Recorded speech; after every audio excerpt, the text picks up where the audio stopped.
Hello, and thank you very much for coming along again this week. This week, we're going to look at what happened this week. It's pretty extraordinary. In fact, no one single news source can keep up with it. It's happening so fast, and it's happening around the world with such rapidity that you can't expect even educational institutions to keep up with it. You can't find this in schools yet, because they are not ill-willed. They're not trying to keep something from you, but they haven't developed the textbooks or the curriculum or the means of handing out degrees in a way that you basically need to develop with the pace of the crisis that's unfolding. What we saw this week was pretty amazing in America, because in 1 week, in the space of 1 week, the president and the billionaires that have supported him from the business community and from the Republican Party and from large industry have fought to deny the basic facts of science and veto the future. By their actions and by the policies they're putting in place, they're making sure that not only will their children not have a future, but everyone's children will not have a future. There won't be a way of buying out a private solution to a collective problem. So we're going to look at this as an effort during 1 week to in effect destroy, not just deny the science of climate change, but actually destroy it. Take the record of it off of the government websites. Pretend that it doesn't exist.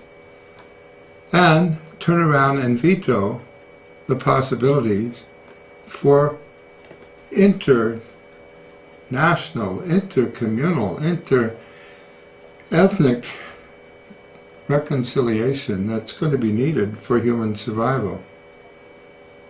This is not new in a way, but look carefully at the details of what the Trump administration is proposing for a budget. It's pretty amazing. In the first 2 years of the Trump presidency and the emergency declaration funds, if all of those are secured, there will be enough to complete that 722 miles of border barrier. The White House is revealing the president's 2020 budget proposal, where he will request billions of dollars for border wall funding. He's asking for an additional $8.6 billion to build more than 700 miles of barrier along the southern border by cutting domestic programs to pay for it. It's a move that's expected to reignite his fight with Democratic congressional leaders, which led to the record-breaking partial government shutdown earlier this year. So for more on this, we want to bring in CBS News Chief Washington Correspondent Major Garrett. Okay, Major Garrett can catch you up to date on CBSN. It's pretty extraordinary if you look at this, because in effect it's not new. Last year in the 2018 budget, he put forward something which was very clearly an attack on science. He does it by cutting the funding for science. Climate science would see major funding cuts under President Donald Trump's 2018 federal budget. The proposal reduces the Environmental Protection Agency's budget by 31% and ends funding for international climate change programs and research. It also seeks to eliminate more than 50 EPA programs. NASA's Earth science efforts will lose $102 million in funding. The budget also cancels climate research missions like PACE and Discover. The National Oceanic and Atmospheric Administration will lose more than $250 million in grants and programs that support coastal and marine management and research. The budget would also eliminate payments to the United Nations Green Climate Fund, a key part of the Paris Climate Agreement. So you can see it isn't subtle. He's cutting everything that might lead to further information about the climate, and anything that might lead to further cooperation with other nations in the world on issues of climate change and what we're supposed to do in response to it. It's not subtle, and it's not over. But despite these cuts in funding, climate science will still get some support. The proposed budget grants NASA $1.8 billion for its Earth science research. Some of that money would go toward creating environmental satellites that can give us critical weather data.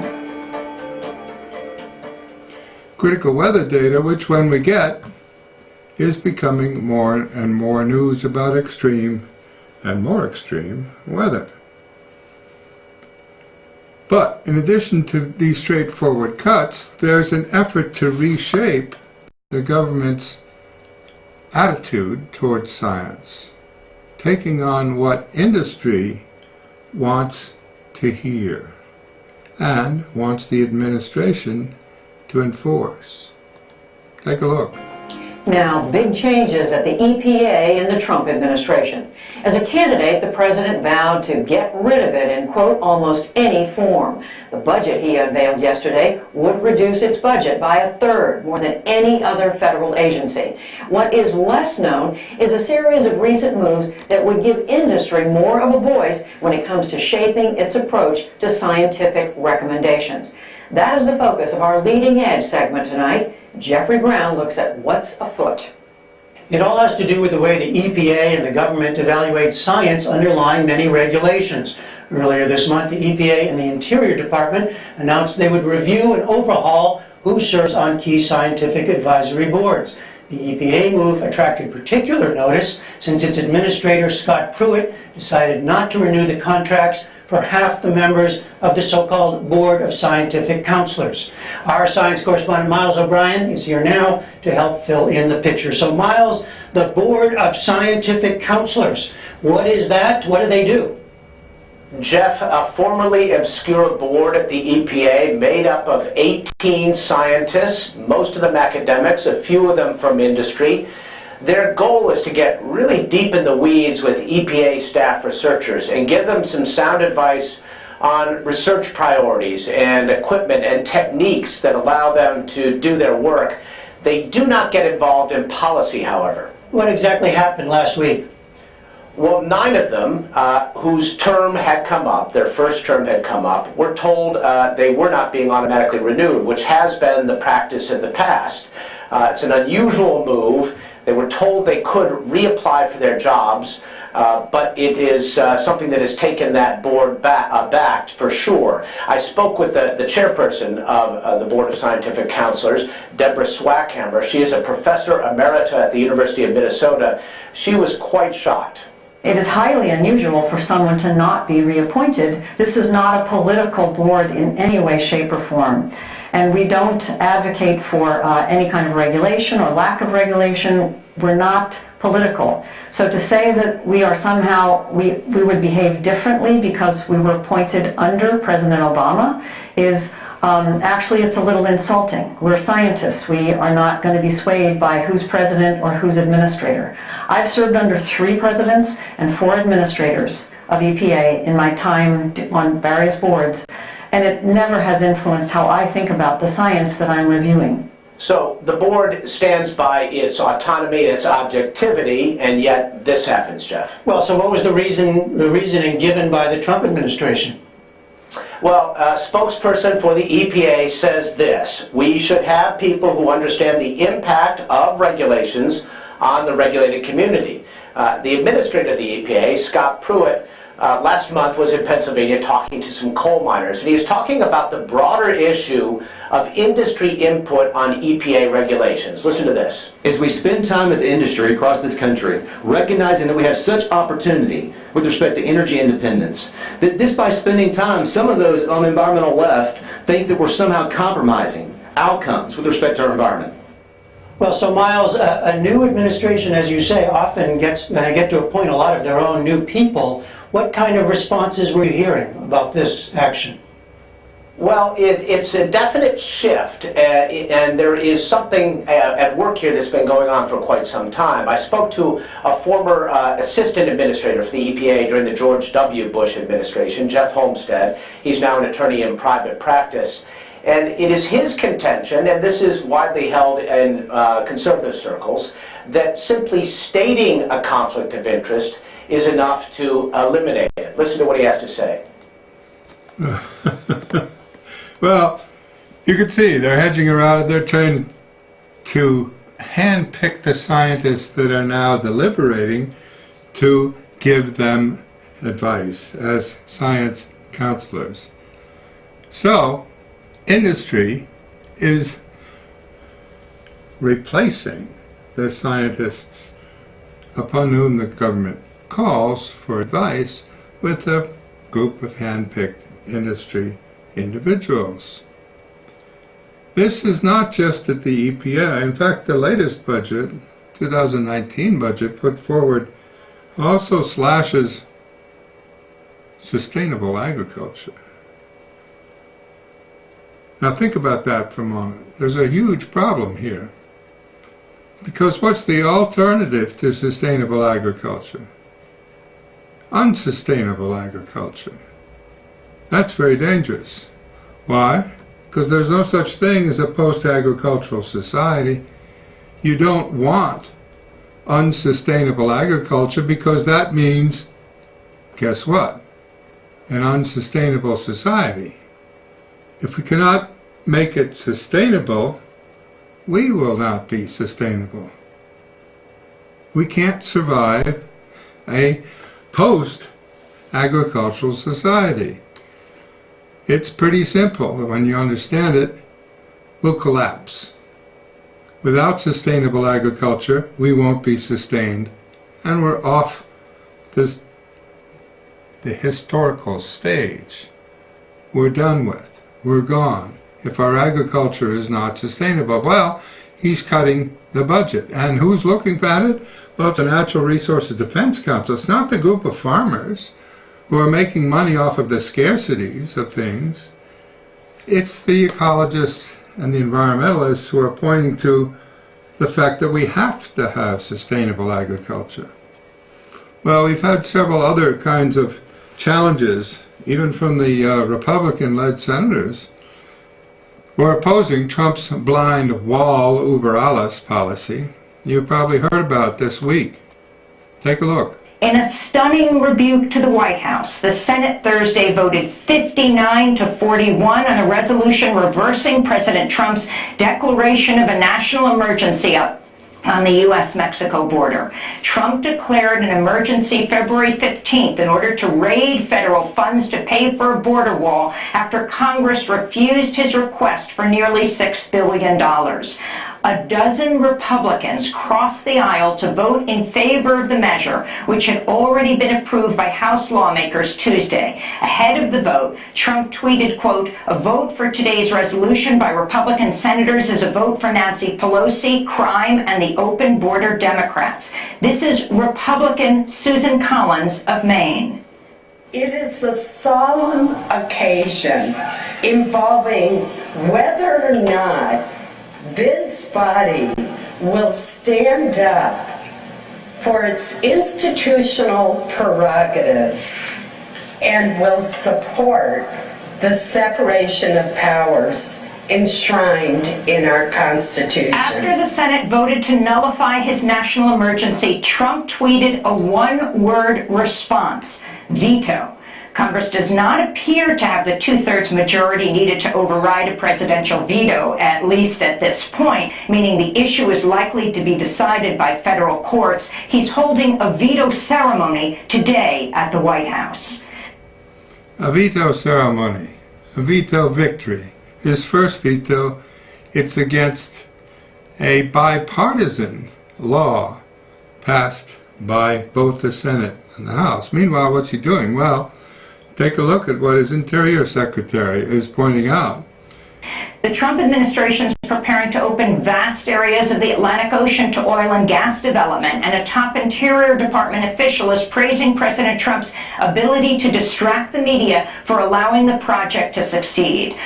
Records obtained by The Guardian show Joe Balch, the Assistant Secretary for Land and Minerals Management, told a recent meeting of the International Association of Geophysical Contractors, quote, "One of the things I've found absolutely thrilling and working for this administration is the president has a knack for keeping the attention of the media and the public focused somewhere else while we do all the work that needs to be done on behalf of the American people."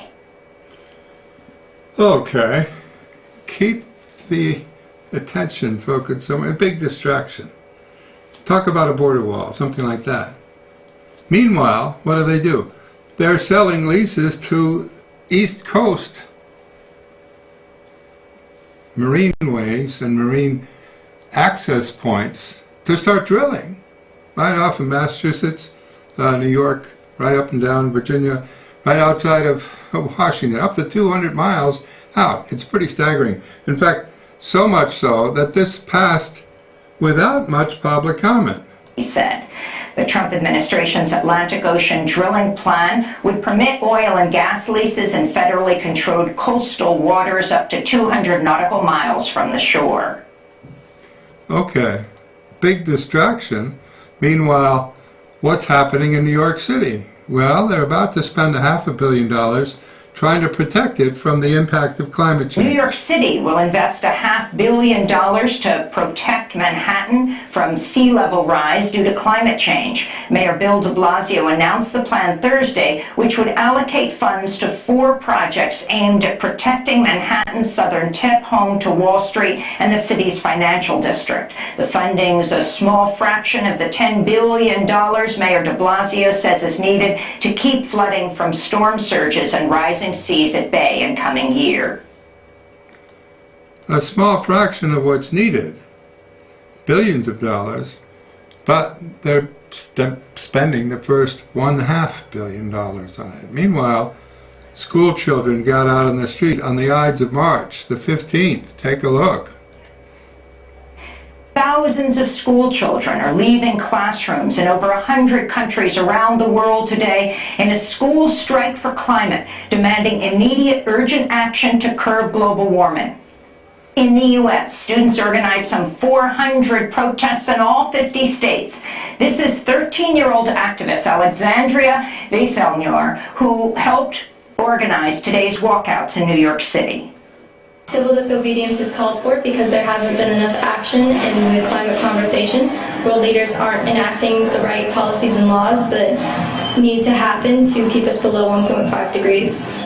Today's mass protests were sparked by 16-year-old Swedish climate activist Greta Thunberg, who skips school every Friday to sit outside the Swedish parliament to demand leaders act on climate.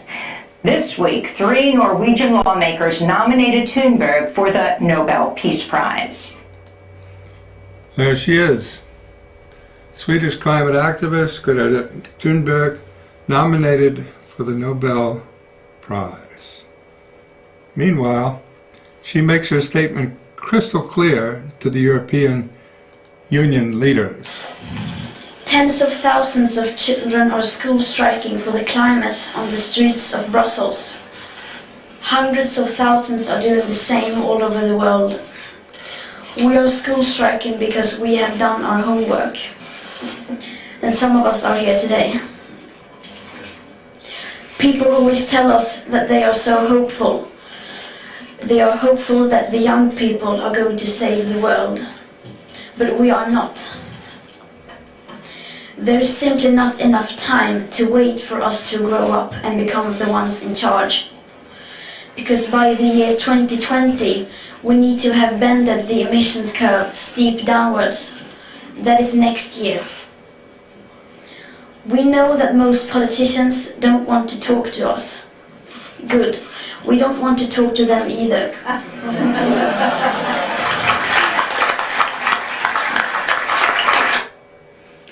Good. We don't want to talk to them either. They weren't there to talk and plead with the politicians.